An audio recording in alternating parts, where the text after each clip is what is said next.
오늘 본문의 내용이 참 길지만 그 내용은 단순합니다. 솔로몬이 다스리는 이스라엘 나라가 어떤 가운데 있었는가, 이런 내용을 쭉 기록하고 있습니다. 그래서 오늘 말씀의 제목을 솔로몬의 왕국, 솔로몬이 다스리는 이스라엘 나라라는 뜻으로 솔로몬의 왕국이라는 제목입니다.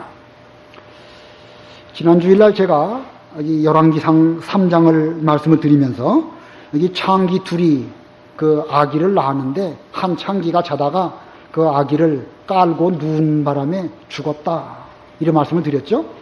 그러면서 제가 요즘에는 아이와 같이 자는 것이 좀 위험하니까 따로 재우는 것이 좀 좋다라는 뉴스가 있다, 그런 얘기를 드렸습니다. 근데 어떤 분이 제가 설교하는 도중에 빙긋이 웃어요. 그래서 제가 그게 진짜로 잘하는 것인지, 품에 안고 자는 것이 잘하는 것인지 일주일 동안 좀 생각을 해봤어요. 생각해 보면서 육신을 위해서는, 아기의 육체적인 건강을 위해서는 따로 재우는 것이 좋을지 몰라도 엄마가 그 아기를 품에 안고 정서적으로 안정되게 그렇게 기르는 것이 영적인 면이나 정서적인 면에서는 또 중요할 거라고 여겨집니다. 우리가 지난번에 사무엘의 어머니 한나가 젖될 때까지 그 아기를 잘 길렀다가 젖을 뗀 후에 여호와께 드리기 위해서 성전으로 데리고 갔다 그랬죠. 그것을 보면 그러니까 아기를 육체적인 건강을 위해서는 별도로 따로 재우는 것도 좋지만, 이 동양적인 이 생각은 아기를 엄마가 품에 안고 잘 재우는 것이, 그게 또 이 정신적인 건강을 위해서는 꼭 필요한 것입니다.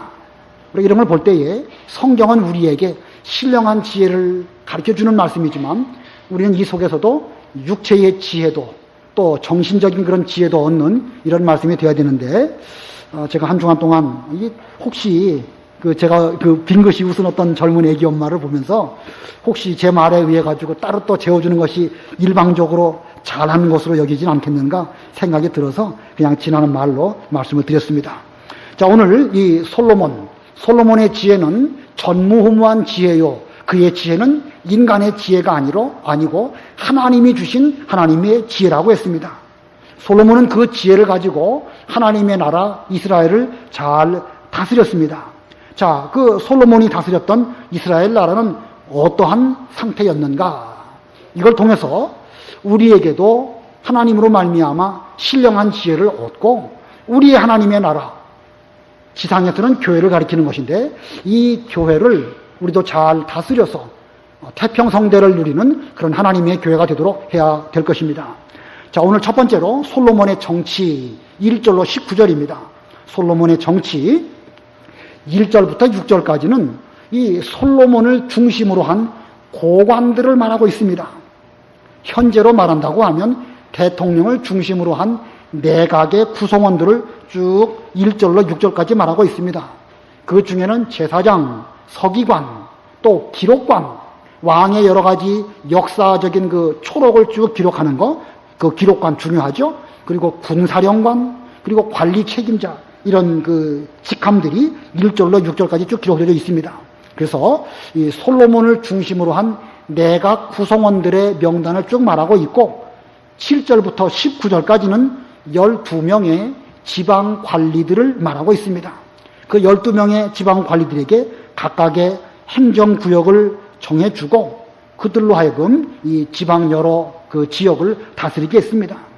본문을 보면 전에는 그 이스라엘의 12지파대로 각각 이 경계를 정하고 그리고 구별을 했지만, 솔로몬 때에는 각 지역의 생산량이라든가 혹은 경제적인 규모, 이런 거에 의해 가지고 지역을 쪼개서 12명의 관리에게 그 지방 행정을 맡긴 그런 내용들입니다.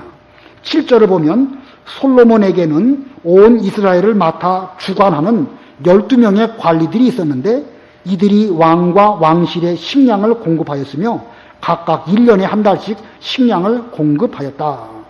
자, 12명의 관리들에게 이게 각 지역을 맡겨주고, 그리고 그 12명의 관리들이 그 왕과 왕실들을 위한 여러 가지 경제적인 후원, 무슨 세금을 내는든가 그런 거에 의해 가지고 이 왕과 그 왕실들에 필요한 그런 식량들을 공급하는 이런 일들을 맡겼습니다.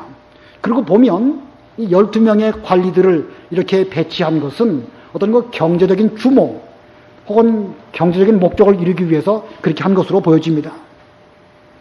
지금 현재도 한 나라를 올바로 정치를 하려고 하면 두 가지 면에서 중요하게 여겨야 되겠죠.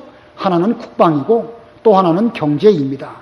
평상시에야 국방보다는 먹고 사는 경제 문제가 우리 사람들의 생활에 밀접한 관계를 맺게 되는 것이고, 아무리 또 먹고 살 만한 것이 된다 할지라도 나라의 국방을 튼튼하게 하지 못하면 언제든지 외침에 의해 가지고 그 나라는 무너질 수밖에 없습니다. 이 솔로몬도 이 국방과 경제 이 두 가지 면에 있어서 상당히 잘 다스린 이런 나라로 보여집니다. 자, 우리는 이 본문에서 이 솔로몬이 정치를 할 때 어떻게 잘 했기 때문에 이런 이 모든 면에 안정된 좋은 나라가 될 수 있었는가? 이 시간 두 가지 소지를 말씀드린다고 하면, 첫 번째는 충성된 신하를 세운 것입니다. 충성된 신하를 요직에 앉혀서 그들로 하여금 나라 정치를 잘하도록 하였던 것입니다. 우리가 열왕기상 2장에서 보면 다윗이 죽으면서 그 죄를 안고 있는 그런 사람들을 잘 통치하도록 유언을 내리죠. 그 아버지 다윗의 유언에 의해 가지고 솔로몬이 요압이나 시므이나 혹은 아도니아나 이런 사람들의 그 죄를 철저하게 잘 다스려서 더 이상 죄 있는 사람들이 나라에 좌지우지하지 못하도록 그렇게 만들고, 그래서 이 충성된 신하들을 많이 이렇게 배출하는 그런 왕이 되어지 않았을까 생각이 듭니다. 이 솔로몬은 충성되지 못한 그런 사람들은 이 지혜롭게 잘 다스려가지고 그들을 제거했고, 그리고 충성된 신하들을 세워서 왕을 돕게 한 것입니다. 오늘날도 옛날에 어떤 대통령이 그런 말 했죠. 인사가 만사다. 훌륭한 사람을 잘 발탁을 하고 양육을 해서 그로 하여금 어느 중요한 위치에 앉혀서 일을 잘하게 하면 아주 그 일이 잘 될 수밖에 없습니다. 아무리 제도를 잘 만든다 할지라도 사람이 옳지 못한다고 하면 그건 소용이 없는 것입니다. 사람을 잘못 세우면 좋은 정치가 될 수가 없는데, 솔로몬은 충성된 신하들에게 이 중요한 일들을 맡기는 이런 정치를 하였습니다. 두 번째는 아까 12지방 장관을 세워가지고 그들로 하여금 자기들의 능력에 맞춰서 이 1년에 12달마다 왕과 왕실에서 쓰는 그런 식량들을 공급했다라는 걸 볼 때에 그런 제도와 조직을 잘 정비한 것으로 알 수가 있습니다. 솔로몬 정치의 두 번째는 제도와 조직을 정비함. 자, 솔로몬 왕을 중심으로 내각의 고관들을 세웠고, 그리고 지방을 다스리는 12명의 관리들을 잘 또 세웠습니다. 그렇게 해서 위아래로도 수직적인 그런 질서를 유지하면서 수평적으로도 서로 돕고 협력하는 이런 정치 제도를 잘 만드는 짜임새 있는 조직을 갖추었기 때문에 이 솔로몬 왕국이 더욱 튼튼하게 되었습니다. 이 조직을 잘 갖춘다. 이게 중요하죠? 조직이라는 그 단어를 제가 좀 생각을 해보니까 우리 조직이라는 말은 이 옷감에서 나온 말이에요. 옷감을 보면 이렇게 실이 좌우로 가는 실도 있고 상하로 가는 그런 실도 있죠. 그래서 조직, 이 조와 직이 잘 질서 있게 되어질 때에 옷감이 튼튼한 거 아니겠습니까? 이 한 것은 제도 같은 것도요. 조직이라는 것은 수평적인 관계와 수직적인 관계와 수평적인 관계가 잘 어우러질 때에 그 조직은 튼튼한 조직이 되어지는 것입니다.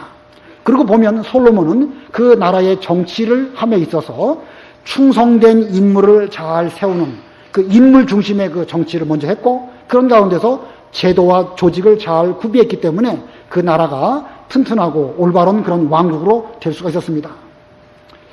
우리가 지금 상계원이라는 교회에서 하나님의 나라를 세워나가는 이런 가운데 있습니다. 우리 이 교회도 그와 같은 양면이 잘 구비되어질 때에 우리 교회가 더욱 튼튼하고 질서가 잡혀져 갈 것입니다. 그래서 먼저는 좋은 인물을 길러내는 것, 이게 중요한 것입니다. 교회의 역할 가운데 가장 으뜸은 진리를 세워나가는 것이고, 그 다음으로 말한다고 하면 쓸만한 사람을 양육해서 그 쓸만한 사람이 계속 배출되게 만드는 것, 이것이 교회가 해야 될 중요한 책무 가운데 하나입니다. 여기 연세 많으신 분들이 많이 계시는데 우리 연세 많으신 분들이 신앙생활 잘 하시다가 천당 간 뒤에는 아무도 그 뒤를 이어서 하나님의 교회를 맡을 사람이 없다. 그런다고 하면 우리 연세 많으신 분들이 하나님의 일을 잘 못한 거예요. 우리 교회도 그렇게 되지 않도록 하기 위해서는 지금 현재 유치부, 유년부, 주일학교, 중고등부, 청년부 또 우리 젊은 분들 잘 신앙으로 양육을 해서 그들이 먼저는 하나님 앞에 충성된 그런 인물이 되어야 되겠고 또 그들이 우리 교회를 통해서 일할 때에 잘 구비된 조직, 잘 구비된 제도 이런 가운데에서 우리 교회가 이렇게 이루어져 간다고 하면 솔로몬 왕국이 튼튼해지는 것처럼 우리 교회도 그와 같은 교회가 될 거라고 믿습니다. 자, 인물이 중요하고 그리고 제도와 조직이 중요한데 우리 교회에서는 앞으로 하나님의 그 일을 위하여 충성할 수 있는 그런 일꾼들을 많이 길러내는 이런 교회가 되어야 될 것입니다. 그리고 또 제도를 잘 구비해서 이 질서와 제도 안에서 사람이라는 것이 아무리 훌륭한 인물이라 하더라도 인간적으로 보면 부패성을 가질 수밖에 없죠. 그러니까 그런 부패성을 가질 수밖에 없는 이런 사람이기 때문에 또 다른 면으로는 제도와 조직이 잘 구비되어져야 되는 것인데 이런 면에 잘 연구를 해서 여러분들 이 교육기관, 유치부나 유년부나 이런 교육기관들도 인물을 배출하고 조직을 갖추는 짜임새 있는 그런 기관이 있도록 노력해야 될 것이고 또 우리 교회에 남녀 여러 선교회들이 많이 있는데 그런 기관들도 역시 인물을 자꾸 길러야 돼요. 예를 들어서 내가 회장이다. 회장이라고 한다고 하면 이 다음에는 누구를 통해 가지고 이 일이 계승되게 해야 될까? 물론 그렇다고 해서 인위적으로 어떤 특정한 사람을 정략적으로 밀어가지고 그 사람에게 다음 일을 하게 한다. 그러면 그건 옳지 못합니다. 인물이 먼저 똑바로 됐다고 하면 그런 방법으로는 취하지 않을 것입니다. 그러나 그렇다고 해서 무슨 무조건 다수결로 해서 된다. 이건 아니에요. 먼저는 믿음 안에서 또 어떤 사람이 앞으로 하나님의 일을 잘할 수 있을까 잘 염두에 두고 살펴본 다음에 잘 격려하고 또 앞으로 그 일을 잘 감당하도록 뒷받침을 해준다고 하면 우리 교회도 인물과 조직을 잘 갖춘 그런 솔로몬 왕국과 같은 하나님의 교회가 될 것입니다. 이 모든 일들을 잘 감당하는 여러 조직들이 다 되기를 바랍니다. 그 다음에 두 번째 대지입니다. 왕국의 태평성대 20절부터 28절입니다. 왕국의 태평성대. 솔로몬이 이스라엘을 통치할 때 백성의 수가 바닷가의 모래처럼 많았다고 그랬습니다. 그리고 그들이 먹고 마시는 일에 즐거워했다. 본문 20절에 보면 유다와 이스라엘이 바닷가의 모래처럼 그 수가 많아지니 그들이 먹고 마시며 즐거워하였다. 다른 나라와 화평하고 그리고 먹을 것과 입을 것이 넉넉하고 전쟁이 없고 그러다 보니까 백성들의 어떤 그 정신적인 혹은 육체적인 모든 면에서 건강하게 되고 그러다 보면 백성의 숫자가 점점 많아져서 바닷가의 모래와 같이 많았다고 그랬습니다. 그러면서 그들은 먹고 마시며 즐거워하였다. 자, 그들은 그렇게 많은 숫자가 있었음에도 불구하고 먹고 마시는 일에 부족함이 없었고 그리고 먹고 마시는 가운데서 그들은 즐거워하게 했다. 즉 태평성대를 맞이하게 된 것입니다. 자, 이스라엘이 태평성대를 누리게 된 이유가 어디에 있을까? 물론 근원적으로 놓고 보면 하나님이 주신 지혜로 솔로몬의 통치를 잘했기 때문에 이 솔로몬 왕국이 태평성대를 누리게 되었습니다. 가장 근원적으로는 하나님의 지혜로 다스리는 것인데 거기에 대해서 이 두 가지로 본문에 보면 또 말씀을 하고 있습니다. 태평성대를 누리게 된 이유, 그 중에 첫 번째, 서로 평화를 유지한 것입니다. 서로 평화를 유지했다. 여기서 말하는 서로는 나라와 나라 사이에 혹은 그 내부적으로도 백성들과 백성들 사이에 서로 평화를 유지했다. 21절을 보면 솔로몬은 그 강으로부터, 여기서 말하는 그 강은 그 유브라데스 강을 가리키는 것입니다. 그 큰 강 유브라데로부터 블레셋 땅을 거쳐 이집트 국경까지 모든 왕국을 다스렸는데 그들은 조공을 바치며 솔로몬이 살아있는 모든 날 동안 그를 섬겼다. 하루에 필요한 솔로몬의 식량은 30코루의 고운 밀가루와 60코루의 보통 밀가루와 살진 소 10마리와 초장의 소 20마리, 양 100마리와 그 외에 수사슴과 노루와 암사슴 그리고 살진 새들이었다. 자, 이 솔로몬이 하나님의 지혜로 이스라엘을 잘 다스리니까 나라가 든든하게 되었고, 그 근처에 있는 블레셋, 애굽, 그 외의 여러 나라들이 이 이스라엘 왕국에 조공을 바쳤습니다. 그리고 평안한 가운데서 서로서로 질서를 유지하는 이런 가운데 있었는데, 이런 가운데 이 솔로몬이 그 식량은 여기 나와 있는 것처럼 어마어마한 식량을 먹고 마셨습니다. 물론 이 식량들을 솔로몬이 혼자 다 먹었다는 말은 아니겠죠.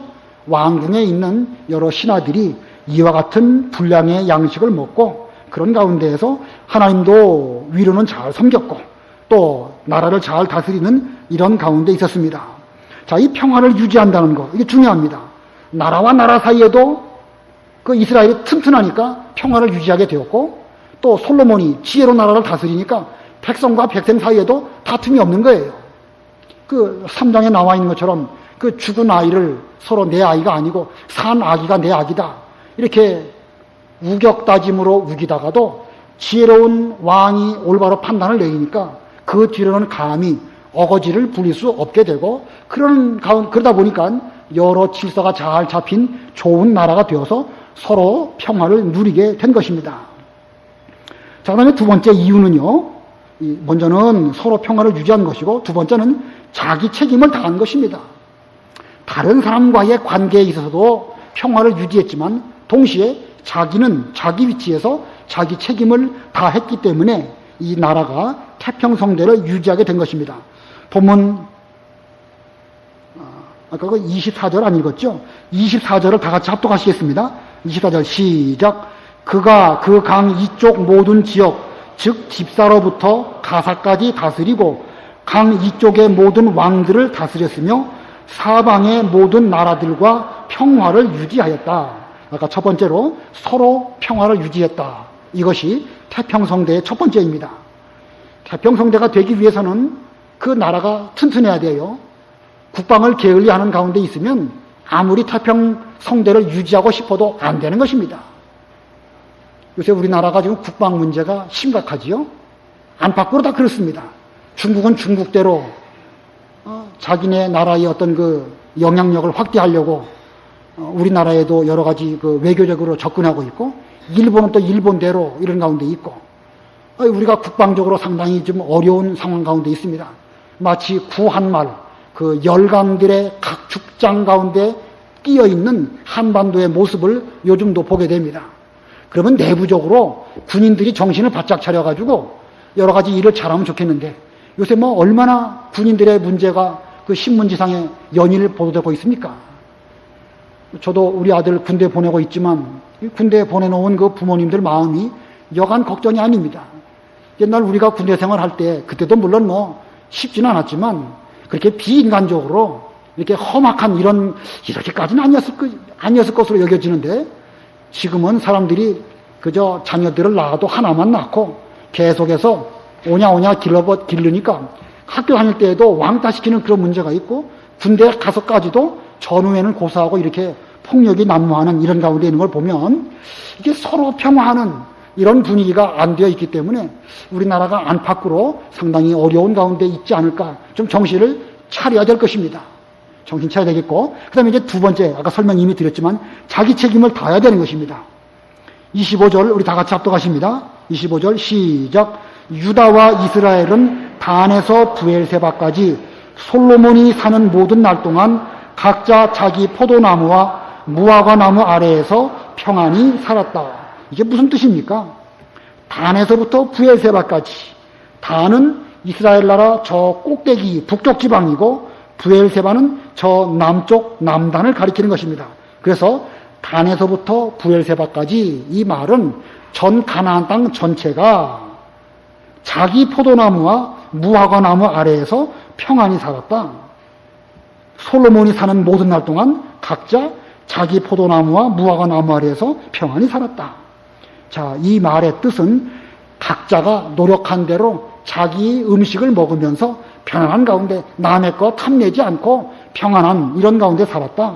그래서 자기 책임을 다한 만큼 먹을 것과 입을 것이 생겼고, 그런 가운데에서 자기 거 먹고 다른 사람 거 빼앗지 않고 이런 가운데 있었다는 것입니다. 그래서 26절도 보면 솔로몬에게 병거를 끄는 말을 위한 마국간 4만 채와 12,000명의 기마병들이 있었다. 이거 뭐 얼마나 많습니까? 마국간이 4만 채, 12,000명의 기마병. 27절 그 관리들이 솔로몬 왕의 식탁에 참여하는 모든 자를 위하여 각자 자기가 맡은 달에 식량을 공급하여 그들에게 아무것도 부족하지 않게 하였고, 말과 준말을 위한 보리와 짚을 자기가 맡은 책임에 따라 각자 지정된 곳으로 가져왔다. 여기 27절과 28절에도 여러 관리들이 있는데, 지방 관리들이 있는데, 그들이 자기가 맡은 달에 왕에게 식량을 공급하고, 그래서 부족함이 없도록 하고, 또 왕에게 필요한 말과 준마들을 위해서도 보리와 짚을 자기가 맡은 책임에 따라서 각자 지정된 곳으로 가져왔다. 자, 이 자기 책임을 끝까지 잘 감당했다. 그런 뜻입니다. 이스라엘 나라 솔로몬이 다스리는 이 동안에 그 왕국이 태평성대를 누릴 수 있었던 것은 이 두 가지입니다. 서로 간에는 화평을 유지하고, 그러는 가운데에서 자기 책임을 다했기 때문에 이렇게 나라가 태평성대를 누리게 된 것입니다. 자, 오늘 본문에 이 솔로몬 왕국은 지금으로 말하면 하나님의 나라를 가리키는 것입니다. 하나님의 나라, 앞으로 예수님이 재림하시는 예수 그리스도의 나라는 솔로몬 왕국이 모형이 되어서 그보다 더 예수님이 직접 다스리고 통치하시기 때문에 예수님의 지혜로 말미암아 다 평화를 누리고 또 자기 책임을 다 완수하는 그런 이 완전 무결한 그런 나라가 될 것입니다. 자, 이 솔로몬은 곧 예수님을 상징하는 인물이에요. 솔로몬이라는 그 단어는 그 평강이라는 뜻이죠. 솔로몬, 샬롬, 평강. 예수님의 별명 가운데 뭐가 있죠? 예수님은 평강의 왕이라는 별명이 있죠. 평강의 왕. 그래서 예수님은 예루살렘에 입성하실 때에 나귀를 타고 입성하셨습니다. 예루살렘. 살렘이라는 말도 평강의 도시라는 뜻으로 예루살렘인데, 그 예루살렘을 예수님의 지혜로 다스리시기 위해서 예수님은 말을 타고 전쟁하기 위하여 입성하신 것이 아니고 나귀를 타고 입성하셨습니다. 그러므로 솔로몬이 다스린 이스라엘 나라는 장차 예수님께서 다스리시는 하나님의 나라의 모형입니다. 이러한 하나님의 나라는 장차 예수님이 재림하심으로 말미암아 이루어지는 것인데, 지금 현재도 우리 이 교회를 통해 가지고 예수님이 다스리시는 하나님의 나라가 이미 우리 가운데 임하였습니다. 지금 우리 가운데 이 상대원 교회를 본다고 하면 여기가 곧 하나님께서 다스리시는 예수님의 통치하시는 나라입니다. 그러므로 우리는 여기서 솔로몬보다 더 지혜로우신 예수님의 통치를 우리가 잘 받아야 됩니다. 여러분들이 예수님의 통치를 잘 받는다고 하면 반드시 이 두 가지 열매를 맺어야 되는 것입니다. 첫 번째는 서로 어떻게 해야 되고요? 화평해야 되는 것입니다. 서로 화평해야 되는 것이고, 두 번째는 자기 위치에서 자기의 책임을 다해야 되는 것입니다.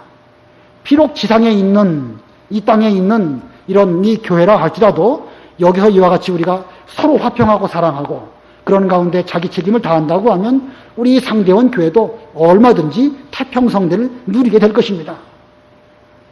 여러분 생각하기에 현재 우리 상대원 교회는 태평성대를 누리고 있습니까? 그렇지 않습니까? 예라고 말하기는 좀 그렇죠. 여러 가지 교회적으로 물질적으로도 뭐 넉넉하지 못하고 또 여러 가지 사람이 하다 보니까 부족한 것이 많이 있습니다.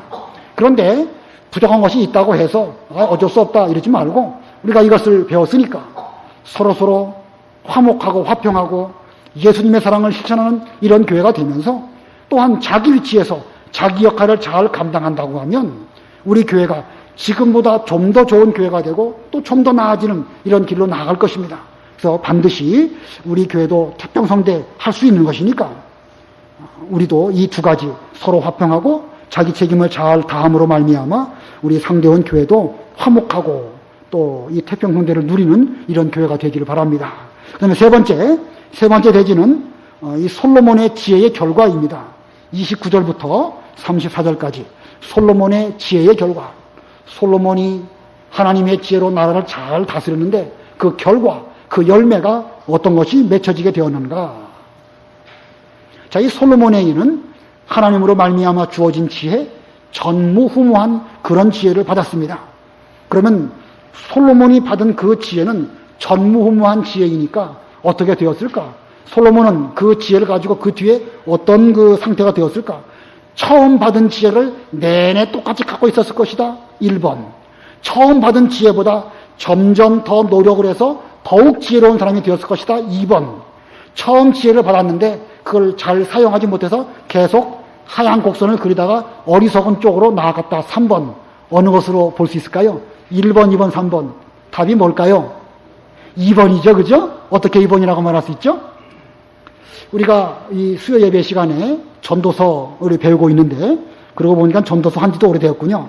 전도서를 배웠는데, 전도서는 솔로몬이 노년에 기록한 말씀입니다. 근데 전도서를 쭉 읽어가다 보면은요, 거기 여러 표현들 가운데 내가 돌이켜 이런 말이 나와요.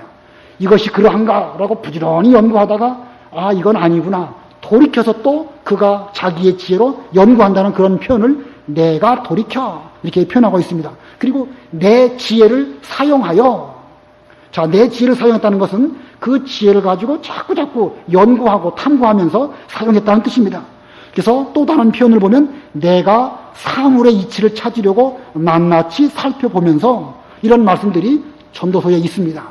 이거 보면 솔로몬은 하나님에게로부터 전무후무한 지혜를 받았지만 그 지혜를 그냥 똑같이 유지했다는 것이 아니고 그 지혜를 가지고 부지런히 연구하고 살펴서 더욱더 큰 지혜를 얻으려고 부지런히 노력했다는 것입니다. 만물의 영장 가운데 사람이 가장 지혜로운 존재이지요. 사람이 지혜로운 것은 그 지혜를 가지고 가만히 있기 때문에 그런 것이 아니라 계속해서 연구하기 때문에 차차 더 문화와 문명을 발전시키고 사람의 삶을 유택하게 만드는 이런 그 열매를 맺게 된 것입니다. 그와 같이 솔로몬도 그랬다는 것입니다. 이 솔로몬은 자기의 지혜를 부지런히 사용하여서 자기가 지금까지 깨닫지 못했던 그런 신령한 비밀을 탐구하고 또 탐구했습니다. 그래서 전도서로 읽어가다 보면 솔로몬이 1천 여자 가운데서는 찾지 못했지만 1천 남자 가운데 한 남자를 깨달았다. 이런 말씀이 나옵니다. 자, 1천 남자 가운데 발견한 그 한 사람의 남자, 그 누구 가리킨다고 그랬죠? 예수님을 가리키는 거예요. 예수님을 가리키는 것입니다. 솔로몬도 이 헛된 인생, 이게 도대체 뭘 위해서 살아야 되는 것인가? 헛되고 헛되구나 라고 한탄하면서 도대체 참다운 지혜가 어디 있을까? 찾고 부지런히 자기 지혜를 가지고 찾다가 그는 1천 남자 가운데 한 남자이신 장차 오실 그리스도를 발견하게 되었고, 이제 그리스도가 오시면 우리를 심판하실 터인데 그 심판대 앞에 우리는 어떤 모습으로 서게 될 것인가, 이것을 비로소 깨닫게 된 것입니다. 그리고 보면 솔로몬은 자기에게 주어진 그 지혜를 부지런히 사용하여서 이렇게 차차 아주 더 높은 차원에까지 이르는 이런 단계로 나아가게 된 것입니다. 오늘 본문도 그런 의미를 우리에게 주고 있습니다. 자, 이 본문에 솔로몬이 어떻게 그 지혜를 사용했는가? 29절 보겠습니다. 하나님께서 솔로몬에게 지혜와 총명을 넘치도록 주시고 바닷가의 모래밭처럼 넓은 마음을 주시니, 자, 지혜뿐만 아니라 그에게는 넓은 마음, 넉넉한 인격 이런 것도 주셨다. 30절, 솔로몬의 지혜가 모든 동방 사람들의 지혜와 이집트 사람들의 모든 지혜보다 뛰어났다. 솔로몬이 모든 사람 곧 예스라 사람 에단과 마홀의 아들들인 헤만과 갈골과 다르다보다 더 지혜로워서 그의 이름이 사방의 모든 나라에 퍼졌다. 자, 솔로몬의 그 지혜가 주변의 모든 사람보다 더 뛰어났고 그 지혜가 다른 모든 나라에 퍼져나가게 되었다. 자, 그러다가 이제 여기 32절부터 34절까지 우리 다 같이 합독하십니다. 32절, 33절 두 절만 합독합니다. 시작. 그가 3,000개의 잠언을 지었고 그의 노래가 1,005편이었다. 그가 레바논에 있는 백향목에서부터 담에서 자라는 우슬초에 이르기까지 초목에 대하여 논하고 또 짐승과 새와 기어다니는 것과 물고기에 대해서도 논하였다. 자, 이 솔로몬은 하나님께서 자기에게 주신 그 지혜를 사용해서 어떤 결과를 가졌는가? 잠언과 노래를 지었고, 그리고 그의 지식을 더욱더욱 발전시켜서 여기 나무, 우슬초, 또 짐승, 새, 기어다니는 것들, 물고기 이런 것들에 대한 지식도 많이 발전시킨 이런 이 열매를 거두게 된 것입니다. 이 잠언과 노래를 지었다.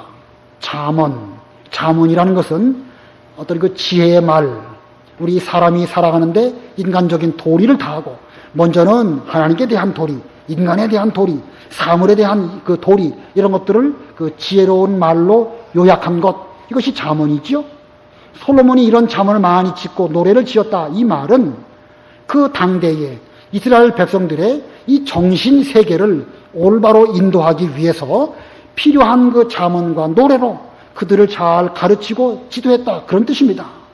다시 말하면 문화적인 그런 면으로 노력을 해서 백성들의 정신도 올바로 되고, 그렇게 한 가운데에서 하나님에 대한 도리도 다하고 사람에 대한 도리를 잘하는 이런 길로 왕이 그 지혜를 잘 사용하였다. 그런 뜻이고, 여기 33절에 나와 있는 이 말씀은 여기 그 사람이 살아가다 보면 여러 자연에 대한 지식들도 필요하죠. 나무에 대해서, 풀에 대해서, 짐승과 새와 기어다니는 거에 대해서, 물고기에 대해서 이 실용적인 지식도 많이 발전시켜서 그걸 통해 가지고 백성들의 삶을 윤택하게 만드는 그런 길을 걸어갔다는 뜻입니다. 이 솔로몬은 지금부터 거의 3000년 전 사람이지요. 우리나라의 이 조선시대 때에 옛날에는 뭐 성리학 이런 것들 많이 연구하면서 탁상 공론이나 하다가 임진왜란 때 어려운 일을 만나고 백성들의 삶은 별로 그렇게 나아진 게 없었습니다. 그러다가 이제 1700년대쯤부터 무슨 이 실학, 이 중국에서부터 들어온 그런 실학을 통해 가지고 백성들의 생활을 좀 윤택하게 만드는 그런 면으로 비로소 노력하게 되었습니다. 그러나 솔로몬은 지금부터 3000년 전부터 이미 백성들의 정신적인 면을 위해서도 잠언을 짓고 노래를 만들어서 사람다운 사람이 되도록 그렇게 지도를 했고, 또 그들의 생활을 윤택하게 만들기 위해서 나무에 대해서, 풀에 대해서, 또 여러 가지 짐승과 새와 물고기에 대해서 이렇게 잘 자기 나름대로 연구한 것들을 논하고 기록한 이런 그 열매를 맺힌 것입니다. 자, 이거 보면 솔로몬은 하나님께서 자기에게 주신 그 지혜를 가지고 얼마나 훌륭한 일들을 잘했는지 알 수가 있죠. 우리는 여기서 발견하는 것이 두 가지입니다. 첫 번째는요, 솔로몬은 그 지혜는 점점 발전하여 더욱 지혜로운 사람이 됐다는 것입니다. 처음에 하나님에게로부터 어느 분량의 지혜를 받았는데 그걸 가지고 잠언을 지으면서 사람의 도리를 깨닫고, 전도서를 지으면서 또 그리스도 메시아를 발견하게 되고, 그리고 이 여러 가지 노래를 통해 가지고 백성들의 신앙 세계를 잘 이끌어준 이런 것을 볼 때에 그의 지혜는 점점 발전하여 더욱 지혜로운 이런 길을 걸어갔다. 참 중요한 거예요. 여러분들도 이미 우리는 예수 그리스도로 말미암아 지혜를 얻었습니다. 그러나 이 지혜로 만족할 것이 아니라 이 지혜를 사용해서 성경을 읽고 삶을 연구하고 또 자녀들을 또 잘 이 신앙으로 지도하면서 어떻게 하는 것이 이 지혜가 더욱더 지혜로워질 수 있을까? 이걸 연구한다고 하면 우리도 더욱 지혜로워질 수 있는 것입니다. 우리 학생들에게, 우리 중학교 학생들에게 이 공부시킬 때에 솔로몬의 지혜가 더욱 지혜로워졌다라는 것을 가르쳐 주면서 우리도 노력을 하면 얼마든지 더 지혜로운 사람이 될 수 있다는 것을 일깨워 주어서 부지런히 노력하는 그런 학생들이 되도록 지도해 줘야 되겠습니다. 또 한 가지는요, 이 솔로몬에게 있는 지혜는 하나님의 지혜요, 신령한 지혜입니다. 그런데 하나님을 아는 신령한 지혜가 모든 지식을 총괄한다는 것입니다.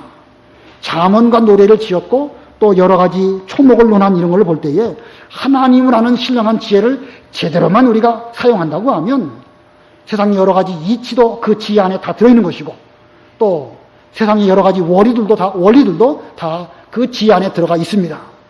오전 예배 시간에 모세가 여호수아에게 이 언약과 하나님의 말씀을 물려주었다고 그랬죠. 그게 단순한 성경에 있는 언약, 하나님의 말씀 그게 아니고 그 속에는 하나님이 함께 하시고, 하나님이 함께 하시는 그 안에는 우리 인간이 추구하는 모든 복이 그 안에 다 들어있는 것입니다. 그러니까 우리가 다른 거 혹시 못 물려줄지라도 하나님 잘 섬기는 이런 신령한 지혜를 여러분의 자녀들에게 물려준다고 하면 그들은 점점 더 지혜로워지게 될 것이고, 살아가면 살아갈수록 여러 가지 삶에 대한 이치도 알고 자연 만물도 깨닫게 되고 부지런히 살고 그래가지고 이 땅에 필요한 모든 복을 하나님으로부터 직접 받는 이런 은혜를 입게 될 것입니다. 오늘 이 솔로몬 왕국에 대해서 배웠는데 이 두 가지가 중요합니다. 지혜가 점점 더 지혜로워져서 더욱더 발전하게 된다라는 거 잘 기억하시고 가르치시기를 바라고, 하나님을 아는 신령한 지혜가 모든 지식을 총괄하고 그 안에 다 들어있다는 사실을 기억하면서 먼저 똑바로 할 것은 하나님을 잘 섬기는 거예요. 하나님의 언약을 따라서 그 말씀으로 하나님을 잘 섬기면 필요한 모든 복은 하나님이 우리 모두에게 채워주실 것을 믿고 이 길을 잘 걸어가는 우리 모두들 다 되시기를 바랍니다. 기도하겠습니다.